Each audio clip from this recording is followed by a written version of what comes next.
তো আমি এদেরকে দেখলে হাত দুটো আমার ট্রাউজারের ভিতরে ঢুকি। আপনাদের কি করার আছে করুন, আমার হাত ঢোকানো।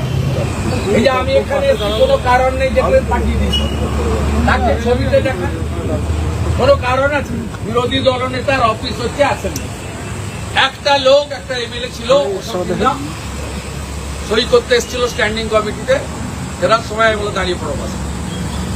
কোনো উদ্দেশ্য নেই, লক্ষ্য নেই, ভাইপোর শেখানো কথায় উত্তর দিচ্ছে। বারে বারেই বলবো জয় শ্রীরাম, জয় শ্রীরাম। ভারতীয় সংস্কৃতি, হিন্দুস্তান এর একটা আমাদের মর্যাদার বিষয়, এটা নিয়ে কোনো বিষয় নয়।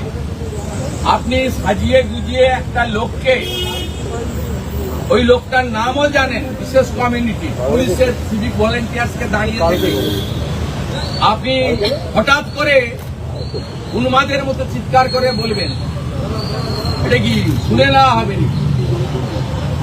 ওই ইমাদুল্লাহ কি না মইদুল, ও যেটা বললে ওর যন্ত্রণাটা বেশি করে বাড়ে, ওটাই আমি বলেছি।